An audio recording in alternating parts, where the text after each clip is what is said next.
माना ये कानून तोड़ वो अहंकार में तन बैठे, ये माना कि कुछ आश्रम गुंडों के आश्रय बन बैठे, जो पुरखों से हमें मिली उस सूचना में उत्तर दूंगा।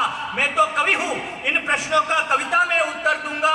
धर्म ध्वजा जल जाए या जब जब सच्चाई हारेगी, उस समय यदि चुप रह जाऊं तो कलम मुझे धिक्कारेगी। उस समय यदि चुप रह जाऊं, उस समय यदि चुप रह जाऊं तो कलम मुझे धिक्कारेगी। दोषी हम हैं। किसी संत ने नहीं कहा था कि मुझे बनाओ गुरु। यह आपका निर्णय है कि आप किसे गुरु बनाते हैं। उसके बाद में आप सार्वजनिक रूप से उनकी बुराई नहीं कर सकते। जो कुछ करना है वो कानून करेगा, आप हमारे धर्म को गाली नहीं दे सकते। हमारा धर्म क्या है, मैं कुछ नाम भी लूंगा इस पंक्तियों में, सुनिएगा, निवेदन करता हूं। दोषी हम हैं, हमने आंखें मीची अंधे भक्त बने, और खटमलों की खातिर हम ठंडे मीठे रक्त बने। तुमने धर्म की व्याख्या की एक व्यक्ति के आचरणों से, तुमने गलत समीक्षा कर दी बाहर के आवरणों से। चंदन पर लिपटे भुजंग से जहर नहीं फैला करता, मिलना चाहिए आशीर्वाद मुझे। चंदन पर लिपटे भुजंग से जहर नहीं फैला करता, अंदर के आ जाने पर भी सूरज कभी नहीं डरता। धरती पर कुकृत्यों से अंबर बदनाम नहीं होता, सिर्फ नाम में राम लगाने से कोई राम नहीं होता। सिर्फ नाम में राम लगा। एक बार जरा दोनों हाथ उठा के तालियां वाला बजाओ, में ऊर्जा की आदत पड़ी हुई है।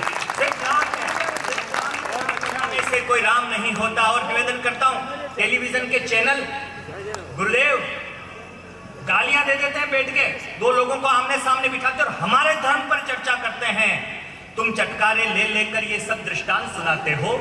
जो चूक गया था पिछली बार वो इस बार नहीं चूकेगा, मैं दावा कर रहा हूं। तुम चटकारे ले लेकर ये रोज दृष्टांत सुनाते हो, तुम चटकारे ले लेकर ये दृष्टांत सुनाते हो, कुछ सच्चा कुछ झूठा कहकर खबरें रोज बनाते हो।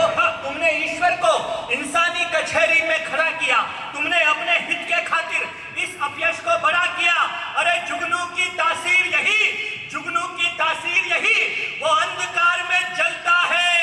ये धर्म है धारावाहिक नहीं जो टीआरपी पे चलता है। ये धर्म है, ये धर्म धारावाहिक नहीं जो टीआरपी पे चलता है। अब हिंदू सिद्धार्थ देवल, वो हिंदू सिद्धार्थ देवल जिसको आप नहीं जानते होंगे। मैं उस संस्कृति में पैदा हुआ हूं जब किसी को गाली नहीं दी जाती, किसी धर्म की निंदा नहीं की जाती।